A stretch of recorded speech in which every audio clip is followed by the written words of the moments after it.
in life you have problems, challenges and opportunities, but it is actually 3 times the same thing, only the mindset is different. And certainly in times where a lot of things are changing, that is the kind of attitude that is going to give us the solutions that we need. I do not believe in an approach where you say we have an innovation team. Because my first reaction then is, and what does everybody else do in this organization? The truth is, if you ask me, innovation is everywhere, but you have to be able to make it surface and to give it an opportunity to blossom. If I say to people now I'm an introvert person, they laugh. That's something you grow into because you feel that that is a capability you need to become successful. Get out of your comfort zone and become the better version of yourself. And to see people grow, that makes me a happy person.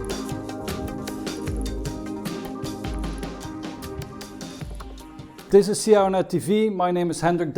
I am here today with Erwin Verstraelen, who is the Chief Digital and Innovation Officer of the Port of Antwerp. Yeah. Welcome, Erwin.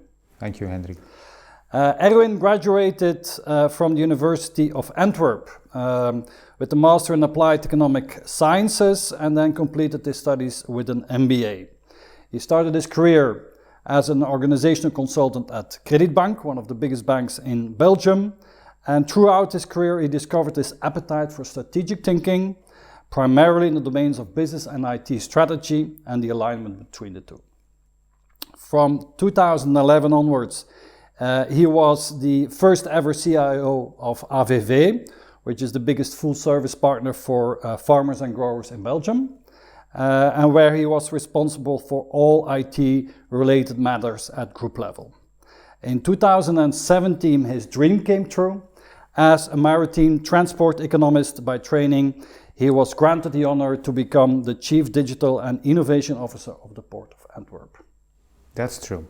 Again, very warm welcome, Erwin. In this conversation, I wanted to start to talk about how the Port of Antwerp has become a harbor that is an open innovation platform. Yeah. Can you talk a little bit about that? Yes, the starting point, of course, for us was who are we as a port looking forward, given the fact that we are faced with many challenges. And then, of course, everybody these days thinks about digitization, which is, of course, an important one. But we are basically confronted with a perfect storm. It is not just digitization. It's also about energy transition, climate change, mobility, the ability to grow as a port. Do you have the right space? There's still a societal willingness to invest in port infrastructure. Geopolitics from America, Russia, Brexit. I just mentioned the 3 most important trading partners of the Port of Antwerp, so you can imagine that geopolitics is one hell of a thing. And we are feeling, we are a sensor of the global economy, immediately feeling anything that shifts. So all of these things come together and create what I call the perfect storm. So how do you turn that from a challenge, or maybe some people would say a problem, into an opportunity? Yep. And for us that was a starting point for an entire strategic cycle, starting from who are we, so mission, vision, then going into new strategic priorities, and then looking at how can digitization help in achieving those goals. Mm-hmm. Now, you mentioned how did the port become an open innovation platform? Well, we saw so much opportunities in technology, but we wanted to avoid that every time we went out from the port to the outside world looking for a solution linked to a problem. Mm-hmm. Yeah? What we find much more relevant and much more interesting is to invite people and invite organizations that are working on innovative technologies to come to us, demonstrate that they work. Mm-hmm. And by doing so, inspire us to incorporate them in the way we work. Yeah? We feel and we see that as a much more enriching approach towards innovation than just an inside-out approach. So the port had a problem with innovation, or it needed to reinvent itself, or it was a strategic vision from government, or What was the starting point of Well, this? the starting point was the arrival of the new CEO 2 years ago, who has part of his vision said, well, either the port is going to be digital or there's going to be no port. So that was an acknowledgement of everything that was going on. Then, of course, he created my job as part of an executive committee. So you put digital and innovation as part of let's say a governance structure, the highest decision-taking organization in your company.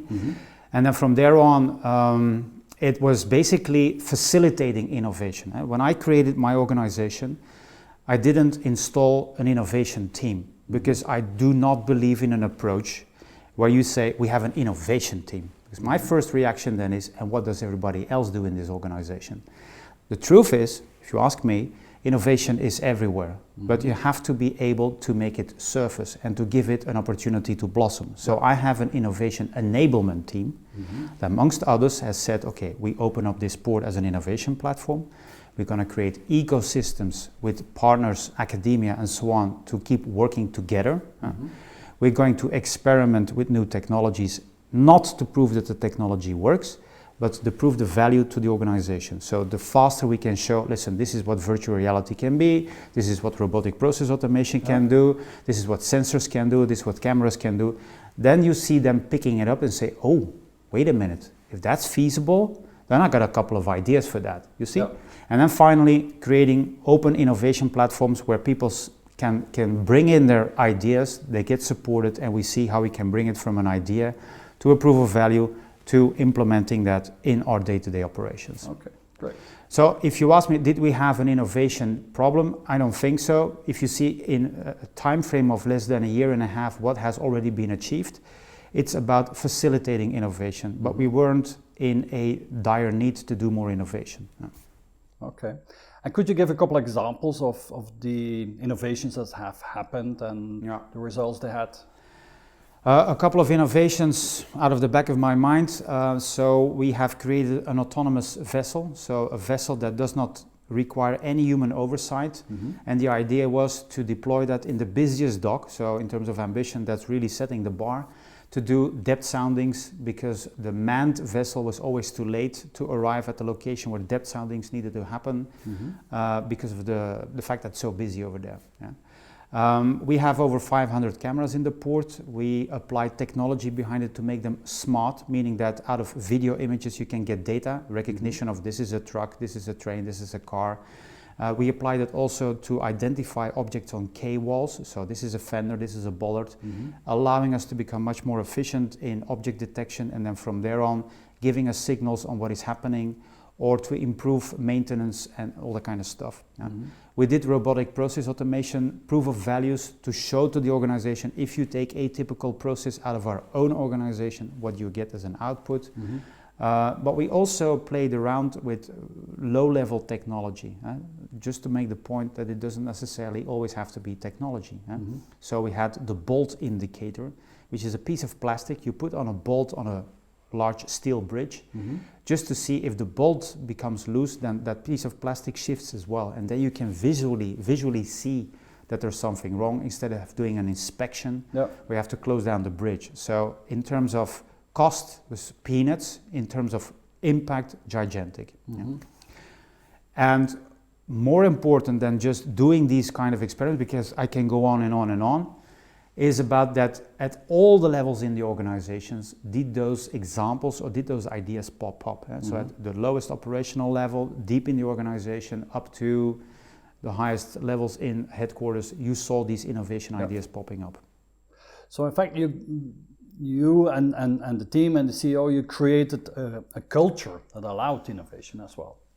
Yeah, well, we are doing everything we can to create that culture, and so far I must say that we're doing okay based upon the output. And also, if you start talking about that internally and you show what you're doing, you see people really straightening their back and getting proud, and even get a flush on their face like, are we doing this? Is this something that we are allowed to do and that we are actually doing? Even yesterday, my own team is about 100 people. We did an internal team meeting and we had 10 projects set out, even with hardware and cameras and things that we have done in infrastructure, and people were able to walk around and in 10 minutes time get a short overview of what that specific project or initiative was. Mm-hmm. Even within my team, people said, I didn't know we were doing this, and it really makes me proud. Yeah. So at the end of the day, the culture is all about facilitating, but also making people proud and turning their mindset from a risk-averse approach, mm-hmm. which is often expressed in terms of yes, but, into a what-if mentality. Mm-hmm. Making people think in terms of if we would be able to do this, if we would embrace that, what would be feasible, what could we do different? And if that's starting to get settled in an organization and you start to feel that that is starting to pick up speed, that's a very important point. Mm-hmm. Now, to create a culture, to change a culture is not an easy thing. To create a culture of innovation and of trust, where people express their minds and come up with ideas. So, did you have a specific method to change the culture, or what was the approach to do that? So, because that's not an easy thing, right? No. When I came in, I fairly soon started to talk about my vision towards success. Mm-hmm. So I said, we as a team, the Digital and Innovation team, which is a new team, okay, it encapsulates the entire former IT department. Yeah. But if you have that kind of a role, such as mine, in the executive committee, that means that what is being expected from, let's call it the old IT department, mm-hmm. is totally going to change. So how do you make people aware of that fact, and then secondly, act according to what is expected? Mm-hmm. So I said, okay, if you ask me what is the definition of success for our team, it's a function of three things. First of all, being very clear on strategic goals, which we created as part of the organization. Being very much prepared to make sure that you have all the competencies, organization, governance, architecture, technology in place, your target operating model. Mm-hmm. But the core of it all, it's in the middle, it's attitude. And for me, it's about empowerment, giving people the opportunity to go out and do new stuff, to take risk, and knowing that failure is part of that, but that's called a learning experience. Secondly, it's about ambition, setting the bar really high, stretching the organization, stretching everyone in the team, and then by doing so, letting them evolve into what they have to be. Mm-hmm. And then third, but most importantly, is the mindset. It's mm-hmm. about problems on the one hand and opportunities on the other hand. Mm-hmm. And going from that approach and that view towards something new and unprecedented and risky towards let's embrace it and let's do something with it and see what comes out of it.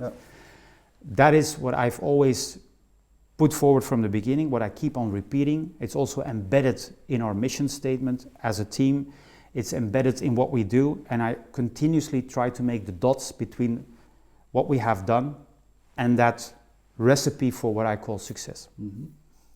And the mission statement of your team is? The initial one is basically saying the message, okay, we are very much in digital and innovation, but do not forget that we're still responsible for keeping the lights on.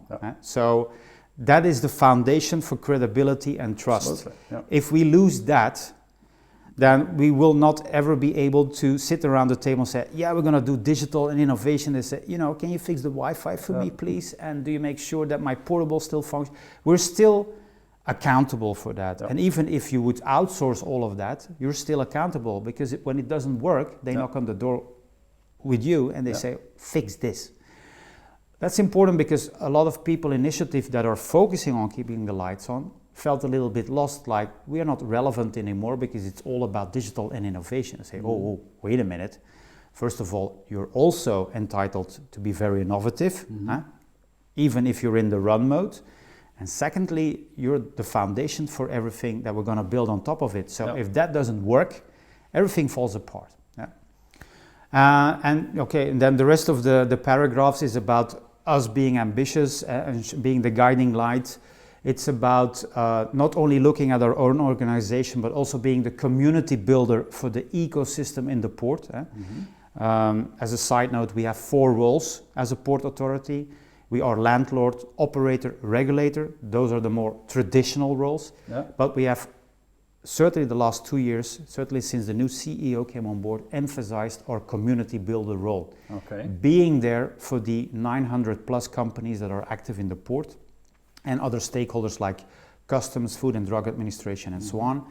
And there the digital is also very much relevant to facilitate that ecosystem, to embrace the capabilities what digitization provides and other innovative tech. Yeah. And we are a driving force in that as well. Okay, and how did you turn, let's say, a traditional IT organization, I guess, into a IT plus digital plus innovation team? Did you have to change teams, expand it, get new people in? How did you do that? Well, my team exists out of 6 competency centers, of which 2 were more or less existing and 4 new ones. Okay. So that's already an indication that a lot of things changed. So I have digital business solutions, which is the team building and maintaining applications. We have a set of core systems on which the port runs, and that is not commercial off-the-shelf software, so I have a very substantial development team. Okay. Yeah.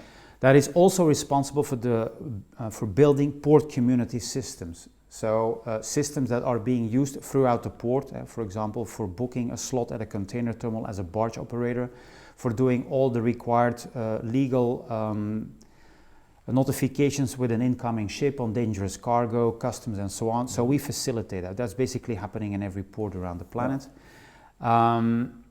So that's what that team does. That's custom software. That's custom software, but when I came in, I was baffled to see that they already had embraced everything which was modern and new.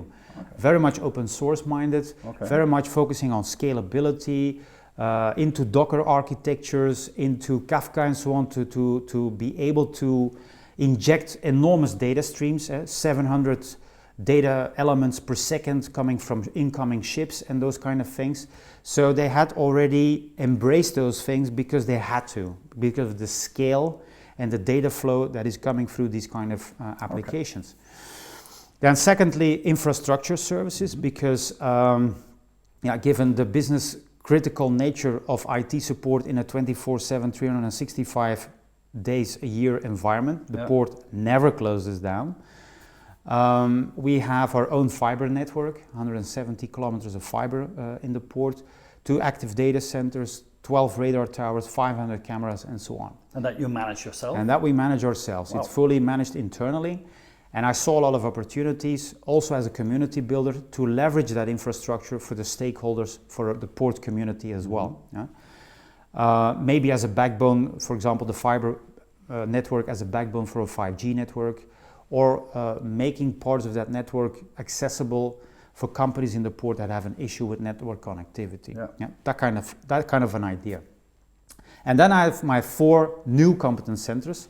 The first one being cyber resilience, which is not about cybersecurity, but the next level, which is, okay, we do everything we can to avoid a cyber incident, but when it happens, are we ready to deal with it?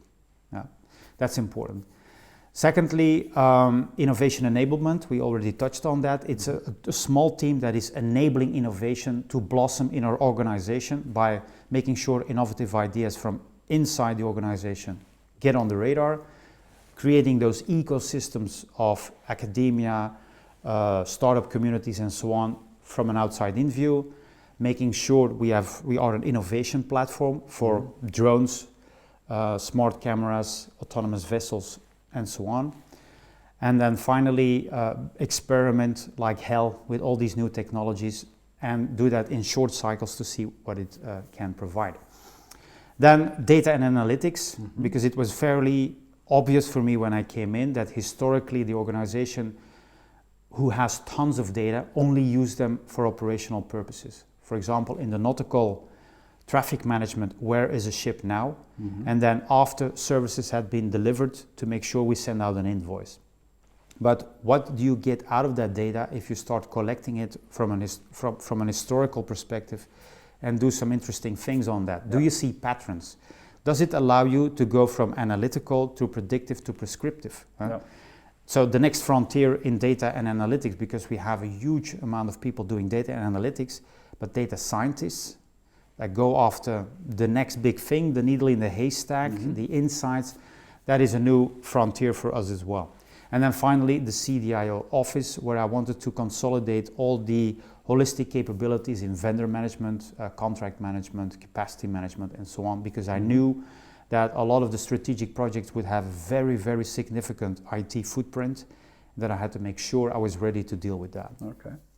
And how easy was it to attract people? And I mean, data scientists are very rare. Yes. All the new innovative innovation people, they all want to go and work for a startup. So how did you attract these people to come working for, let's say, a more traditional business like a port? Well, I was very blessed to find out that I already had a lot of potential in-house. Okay. That was waiting for the opportunity to happen. And for me, it was important to spot early on who are the key drivers towards that transition and to embrace those new capabilities and competencies. And towards that respect, I will always remember a very good analyst note I once read from Gartner, who stated that in a transition, you have to make sure that you divide your team very early on in 4 groups: your sprinters, your runners, your walkers, and those who do not move. And the traditional mistake a lot of companies make in dealing with change and change management is to focus all their energy on the walkers and those who do not move. But the latter group doesn't move, so it doesn't make any sense to focus on them. You have to isolate them and eliminate them if needed. It are the sprinters and the runners you have to focus on, because they are already in their mindset there. They understand what needs to be done. They're just waiting for the opportunity to go. And they will gradually convince the walkers to move along. Okay. Now that might sound a little bit blunt, but it works, you know. And so I've allowed a lot of people to move to different positions. I created new functions like an enterprise architect, business architect, and those kind of people that are creating those ecosystems. So platform builders, not from a technology point of view, but from a community point of view. So, and then we went into an organization design exercise where my extended leadership team were allowed to create their dream team, starting from the potential and the competencies they have and complementing them with what they thought was needed. So a lot of new functions were created, and we are now in the process of filling them in. Now, to your point, everybody wants to work for a startup. I slightly disagree. We are able to attract young people and less young people because they're also still very, very relevant, because of what we are able to provide. And part of my responsibility, I think, is to also go out and spread the news. So I speak at a lot of conferences, I speak for a lot of audience to make clear what a port is in 2019, that it is far, far away from a cargo in, cargo out port. And that attracts people because you have this ecosystem. And if you're a data scientist, yes, of course, you are requested everywhere. But where do you make the biggest impact? That's very visible in a port area. And you're allowed to play around with incredible data sets that allow you to be very, very, very innovative and creative to come up with fancy, interesting, and operational applicable applications. So you see it as your role as CIO, as Chief Digital and Innovation Officer. You see it as your role to do the marketing of your IT department to the outside world and to picture it as a very attractive environment to work. That's part of the reason why I do that. But what I see happening certainly over the last 6 months or so, is that the commercial team of the port takes that messaging of digital and innovation with them as they go out and position the port. It's becoming really an element of competitive positioning when you're talking to future investors or those who want to bring trade to the port. They say, whoa, if all of this is happening, we want to be part of it. Because at the same time, these kind of companies are also trying to figure out what they can do, and they say, maybe we can work together. So it's not just marketing, it's becoming part of their competitive positioning, which we felt when we started doing this, that would eventually become the driving force. But it is happening as we speak faster than I had anticipated. I've been in workshops with clients where the commercial team brought them in and said, well, we would like to introduce you to our innovation and digital strategy. And that creates one hell of a connection between two parties. Okay, that's very interesting. So that's a way for the Port of Antwerp to differentiate itself from the Port of Rotterdam and Hamburg and other, and so it's a competitive tool, a way to attract new business. Yeah, now the two you mentioned are also doing really great with regards to digital and innovation, which I think we are obliged because we are the three biggest ports in Europe. We are front runners in the world as well. So we are a world port. We are very good connected around the world. I've been in all kinds of places, everywhere on the planet. We know that we are on the right track. We will never say, oh, we are the best, the biggest, the smartest. That's not our right attitude. Yep. And also internally, when we say, okay, we're doing great, yes, but we are obliged to do so. If you have the arrogance to call yourself a world port, you have to be a front runner as well, also in the digital area. So we should never be complacent about what we do.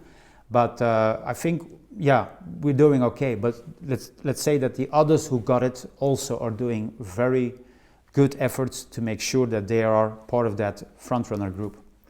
You collaborate with Rotterdam and Hamburg, other ports, and exchange ideas, platforms? Yes, well, we're certainly in the exchange of idea phase. There is an initiative called Chainport, which brings together some of the most important ports. Those 12 together represent 50% of the global container trade. So it includes ports such as Hamburg, Rotterdam, us, Barcelona, Montreal, Shenzhen, Busan, Singapore, so fairly big and well developed ports. And we have several working groups where we exchange ideas, where we try to collaborate. And last year in September, we organized the first Chainport hackathon that took place here in Antwerp and in parallel in Los Angeles, where more than 450 participants for, I think, more than 50 organizations came and had their creativity work on 6 challenges we had defined. And for me, it was really interesting to see that although we have lots of resources, those 12 ports together, and that we have common challenges, which is also very interesting given the fact that the DNA of the ports is sometimes completely different, and that we know pretty much what we need to do, that yet you will always surprised by creative ideas that come out of a hackathon if you allow others to look at your port and say, well, wait a minute, maybe if you would do this and this and combine that. So we have harvested a lot of ideas that we are able to combine now to come up with innovative ideas, breakthroughs, and applications to be. Could you give an example of some of the funkiest ideas that you are implementing? Funkiest. One of the things, let me tell the story of the winner.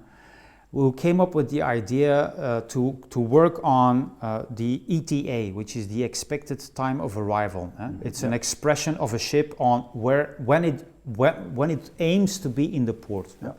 Now that's an expression of an intent, because between that intent and actually arriving in the port, a lot of things happen. A lot of stakeholders are involved to make it happen. Pilots on the sea, pilots on the river, tugboats, port authorities, and so on. So what if you would be able, based on historical data, to calculate a probability that will happen? Like ways calculated for me to arrive at my destination with my car. Using all kinds of data sets, historical patterns around the ship, the exact location where the ship is now, weather patterns and so on.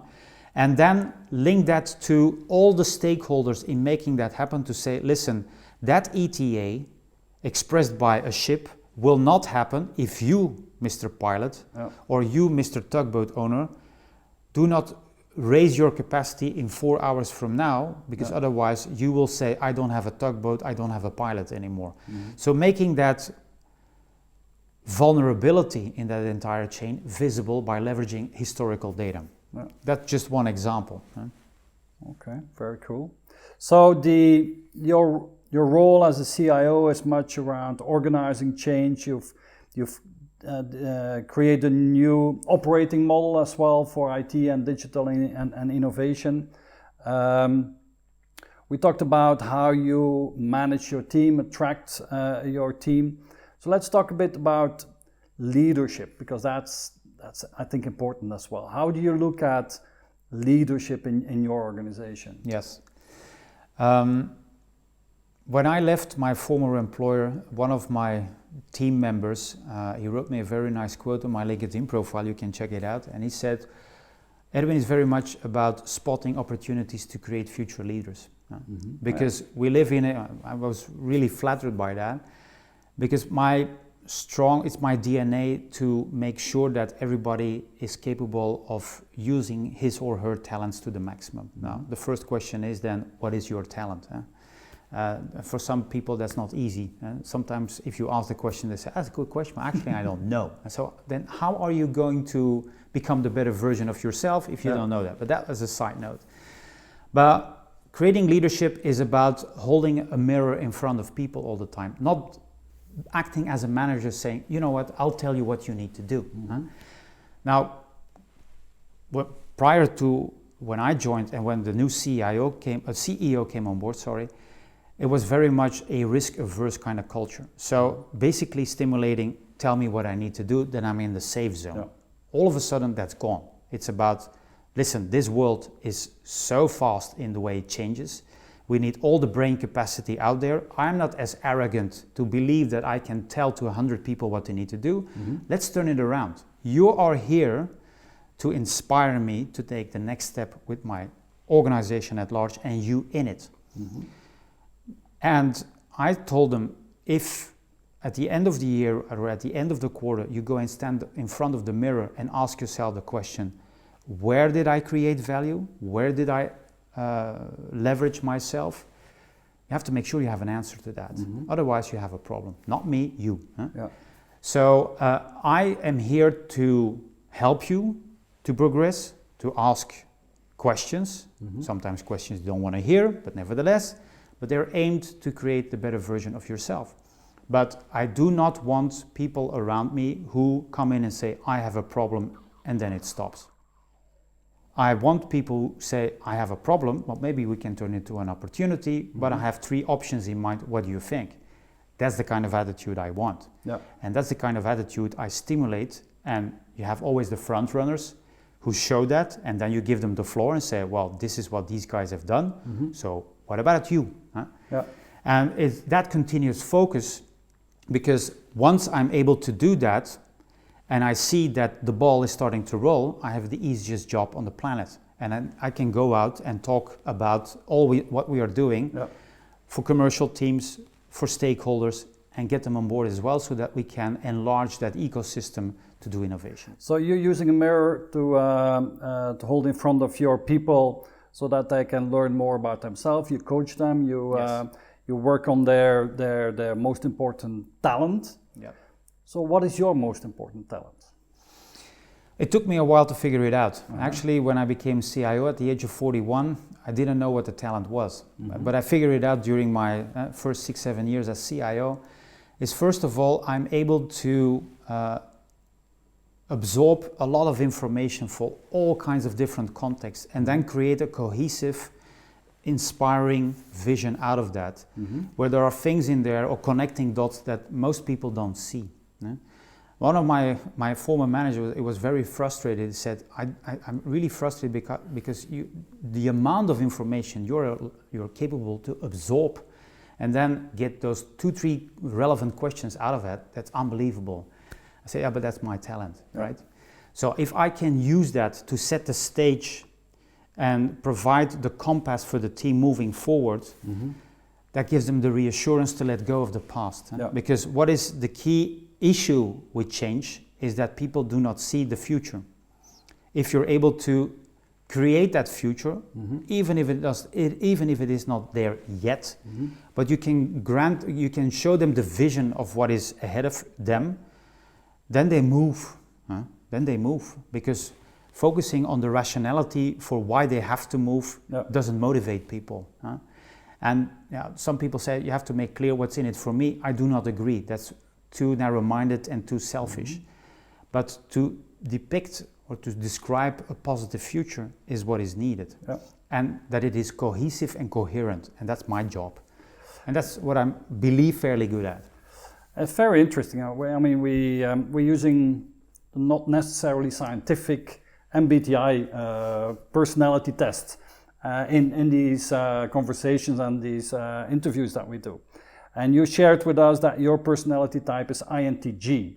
And I wanted to read a small description of an INTJ, and I think it will strike just what you just said. INTJs are also called the architect. And INTJs are analytical problem solvers. They're eager to improve systems and processes with innovative ideas.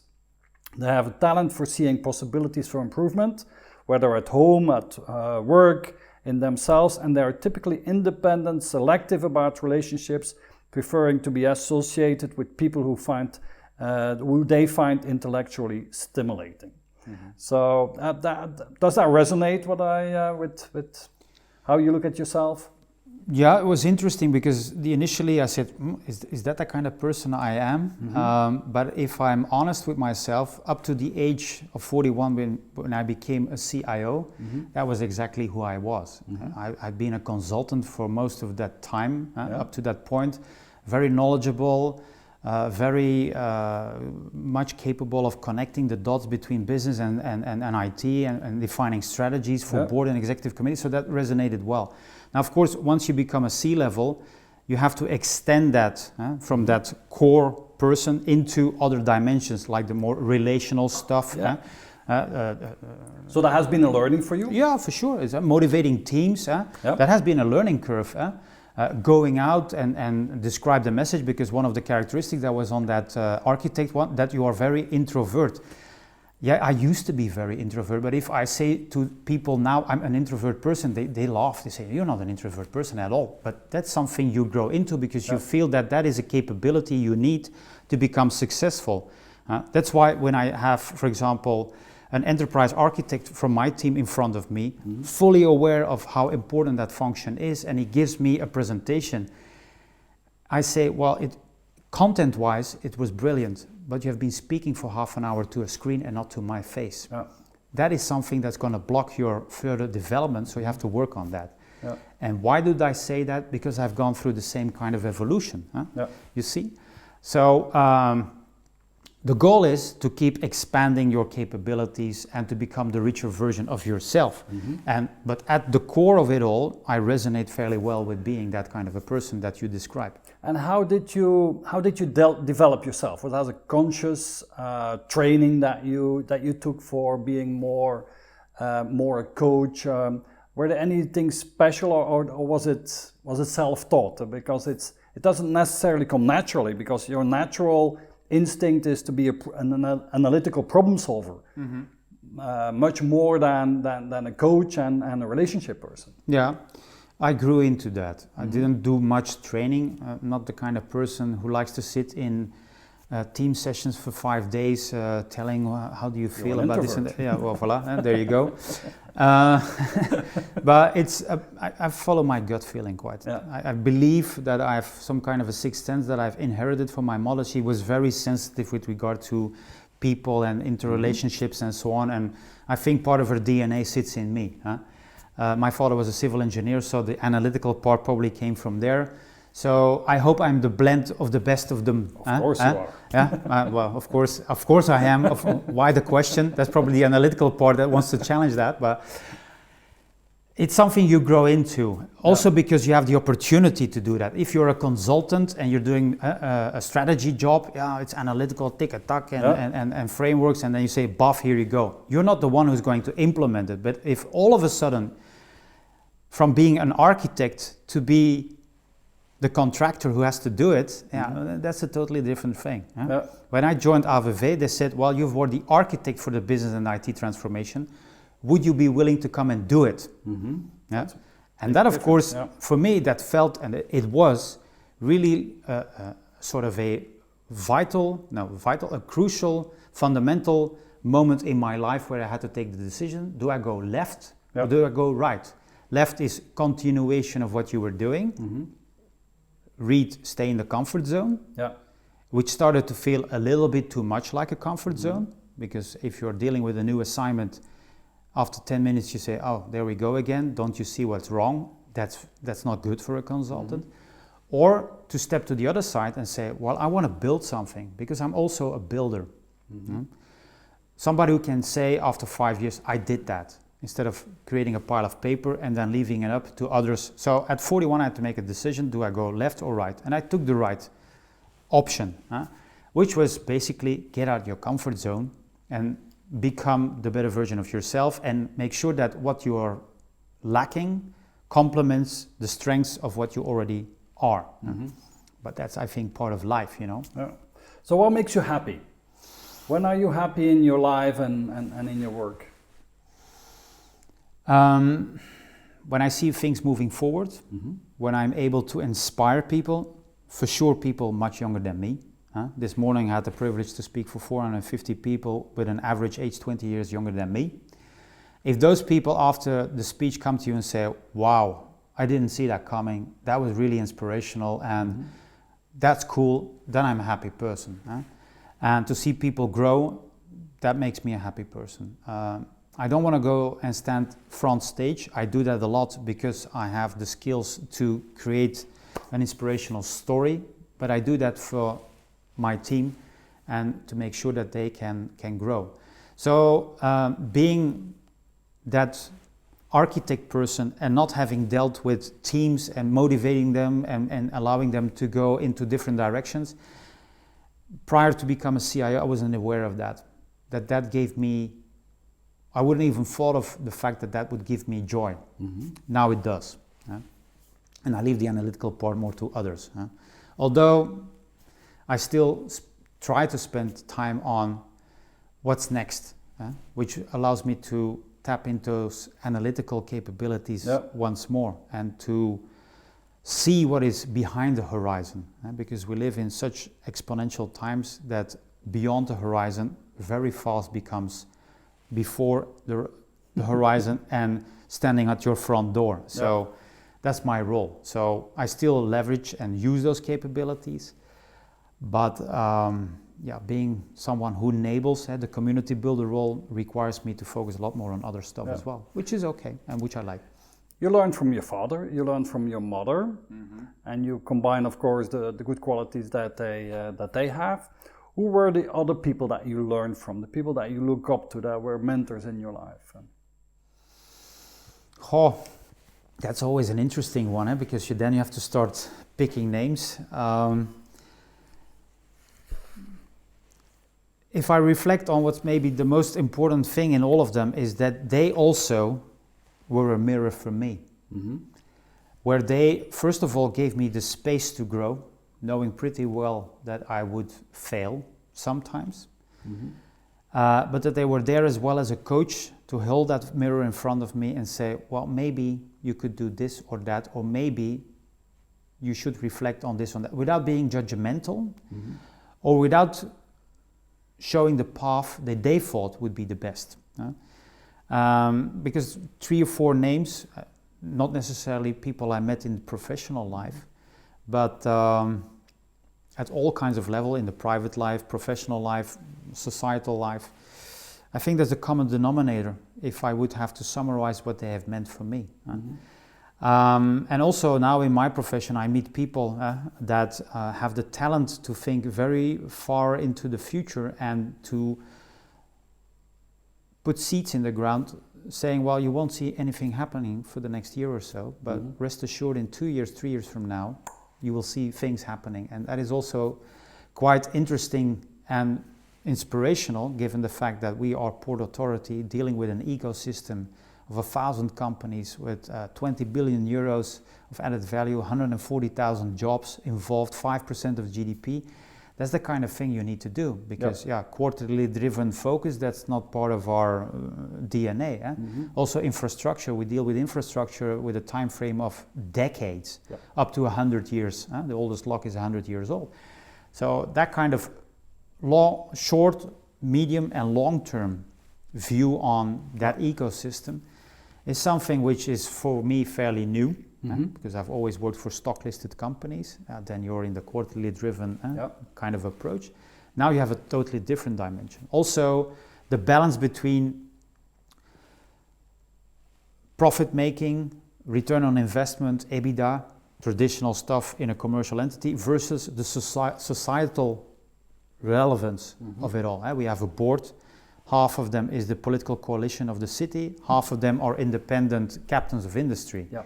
It has been created as such on purpose to have that balance in view between societal dimension and focus areas versus the economic one. Yeah. Because we have to marry them and we have to merge them to some degree, but that's not always easy. They do not always align at the beginning. Yeah. So where is the common ground to make sure that the long-term goals of the Port Authority and its role are being fulfilled, keeping in mind relevance that is much broader than just our own strict responsibilities. And is that part of your motivation as well? Oh yeah, for sure. Work in the port? For sure. Yeah, I have a nautical heart because if you go back in time, I have, as you already said in the beginning, I have a master in transport economics. I grew up in the Sea Scouts. My wife was a maritime forwarder. My sister is professor at the Nautical College. My brother-in-law is a former ship captain. My grandfather was a ship mechanic and my grand-grandparents were barge owners. So it's part of my DNA. You're finally at home then. I'm finally at home. I always felt, and this is no joke, throughout the 25 years that I was not working in the port, that one day I would work in the port. So when the phone call, actually the literal phone call came, would you be interested in?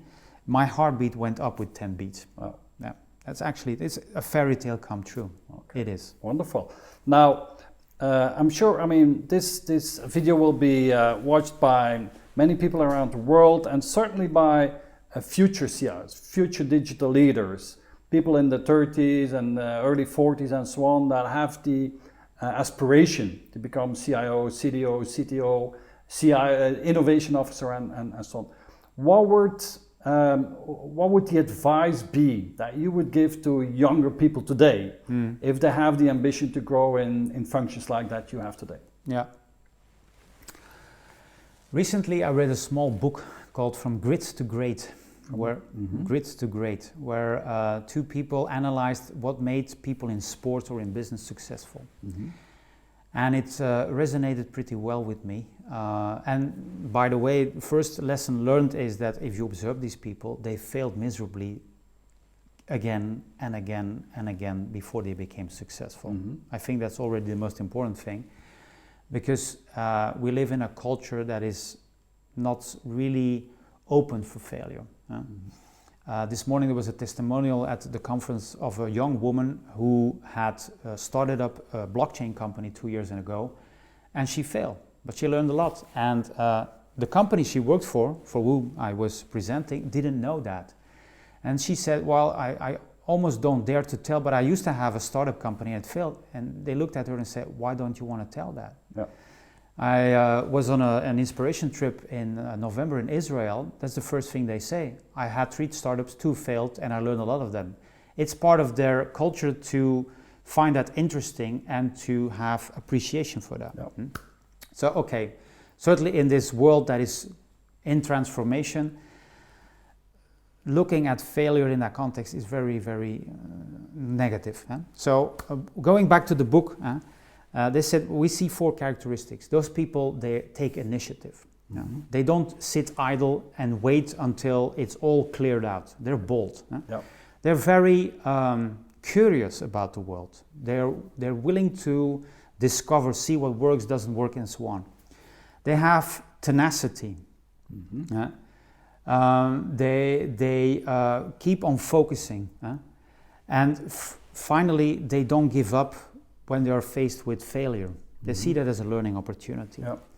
So I think those are 4 good characteristics. Initiative, curiosity, goal-focused, and never give up even if you fail. Because they have failed miserably. Some of these people everybody looks up to. If you read their story in life, you go like, is this for real? Steve Jobs, I don't know if you've read his biography, but he made terrible mistakes. Yeah. But the 3-4 that he got right created one hell of a company. Yeah. That's the way it works. And at the same time, don't be patient. It takes time to become the better person of yourself and to step up that ladder. in terms of responsibilities. You need to have experience in life. Mm-hmm. I often have to tell that to people, young people who are eager. They say, yeah, you're so inspirational, and yeah, this and that. And I said, listen, if I would be boring for you, given the fact that I have 25 years ahead of you, what kind of a boring life would I have had? It's logical that I am a source of inspiration for you because I've gone through all of these experiences. And many of them weren't that pretty, by the way, but I learned out of that. I took it with me, and now I'm capable to show that and demonstrate that to you with everything that I have become in the meantime. Mm-hmm. But it's going to take you time. And don't look at those few examples that at the age of 25 are CEOs. They are a minority. Mm-hmm. You're talking about 0 dot and whatever comes next. So, okay, they're a source of inspiration, but if you think that's the norm, think again. And you need that experience in life with all the bumps and the bruises and hitting against the wall and so on. That makes you a stronger person. If you would know what you know now when you were 25, would you still go the same path into IT, technology, digital? Is that a fulfilling career path for you? To some degree, I've always thought that an irrelevant question. I'm happy with the decisions I took. Uh-huh. But life is full of crossroads, and you take decisions along the way. And I can imagine zillions of other scenarios. Mm-hmm. Zillions of scenarios I could have taken, and what outcome would that have been? I could have started to work in the port because my first job offering was something in the port, but somehow it didn't feel right, and I took something else. I started to work for a bank, something during my studies I've always said, I will do anything but a bank. And then I started to work for a bank anyhow, because it looked like an opportunity as a junior to grow and to become a senior. And when I left after 5 years, it was really warm feelings about what I had been able to do and the capabilities I had gathered along the way. And then because of the fact that in that bank I was at the beginning of the .com era, which looks very familiar and feels very familiar with the startup community that we see now, and the focus on startups. .com was more or less the same thing. Okay, technology-wise completely different, but the entire atmosphere around it. The hooray atmosphere with regard to what technology would do in the short run and underestimating what it would do in the long run. Statements that were being made in 3 years from now, we're going to go all on the internet and there will be no shops anymore, and we will all shop online. It's a little bit like in 3 years from now, blockchain will blow everything away. Not necessarily, I don't think so. But in the long run, you saw what happened with retail, and blockchain for sure will transform entire industries. Mm-hmm. So in that time I was there, and they looked at me and said, yeah, you're 27, you know something of internet and intranet and all that kind of technologies, do something with it. So that's how I got into IT, but always with a reflection on what can we do with it to support an organization moving forward. Mm-hmm. In its strategic goals. I still remember having conversations with board members in 1995 saying, well, internet, maybe we'll do a website, but we'll never ever do something transactional over the internet. Wow. If you reflect on that from the perspective of 2019, it sounds a little bit silly, but that's the way it always goes. I had colleagues at the time who said, well, in the 70s and 80s, we did studies on how many people can you allocate to one telephone and what is the business case for a fax machine.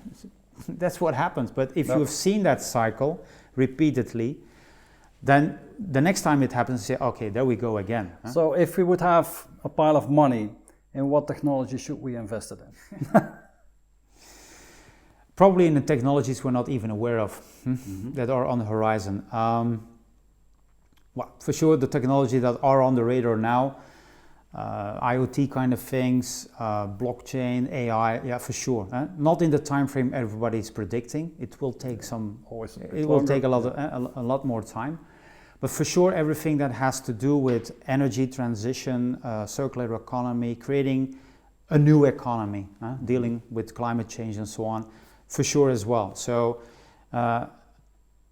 if I see at what we are continuously scanning, it's far, far beyond the traditional realm of IT. We're dealing with sensors, cameras, radars, things that traditionally you would say, oh, is that part of an IT department? No. So, but putting money on something, maybe the better choice is to spread it a little bit and not go for the one thing like Bitcoin or something, because it can explode in your face. It's nascent technology. All of these things are nascent technologies. But it's what I believe, and that is probably the next big thing, is blending of technologies. Infotech and nanotech, infotech and biotech, infotech and robotics. And that's going to create an even richer pool of resources, technology resources to pull out from. And you have to continuously scan that and be aware of it. So walking around as a curious child is probably the best attitude. So with your view on how technology has changed over the last 20 years or so, and your analysis of where we are and where we're going, how do you visualize the port in, let's say, 10, 15 years? Well, we have autopilot on every boat. Where do you see the big changes, the big improvements in, let's say, the Port of Antwerp with technology that's coming? Well, if we look at our traditional roles as a landlord, operator, regulator, our challenge right now is that we have to do that across an area of 120 square kilometers. To put that in perspective, the entire city of Antwerp, you can put it 6 times in the port. So how do you make sure that as an operator, regulator, you continuously know what is going on so that you can act upon it when it's happening? And to extend your horizon further away so that you can prepare yourself. So our vision is that gradually that entire port area will be overlaid with a digital nervous system, comparable to a nervous system in your body that continuously gives you signals on what is happening or what is pushing from the outside. And we do that to make sure that we go to the next levels of operational efficiency, that we go to the next levels of safety and security, which are primary focus areas. So it will become something comparable to a body, where all kinds of elements and components, being it the ones who are responsible for nautical traffic, the terminals, the tugboats, the pilots, customs and so on, act as an ecosystem in symbiosis that continuously feed one another with relevant data and relevant insights they can act upon. For us as a port authority on the macro level, it means that we can get closer to our theoretical capacity that we have as a port, because we have to justify to society before we go and ask for additional investments, how well are you using what you have been given? You see? So that is the vision we have, that it will become an ecosystem instead of siloed stakeholders that have a role to play in that ecosystem, but that continuously that do not correlate really well, and that creates frictions, that creates gaps in the process flow, but it will be injected with a lot of technology that is going to make that digital nervous system a reality. And for us, it will allow us, both in the physical world and in the digital or in the VR world, to go into that port and see what is going on. Okay. Are there any last things that you would like to share, thoughts, ideas, visions, insights that you would like to share in this conversation? Well, during a recent keynote, I closed down with a key message saying that my vision in life is that you have problems, opportunities, and challenges. Now, that in life you have problems, challenges, and opportunities, but that is actually 3 times the same thing, only the mindset is different.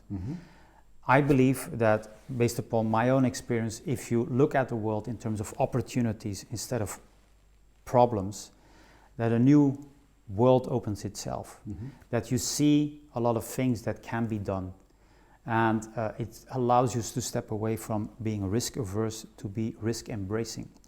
And certainly in times where a lot of things are changing, where we face a lot of challenges at a global scale, that is the kind of attitude that is going to give us the solutions that we need. Okay, and with that, Erwin, thank you very much for your time, for coming over. It's been my pleasure. And it was, I think, a wonderful interview. And so I hope you all learn a lot from this. Thank you. Thank you.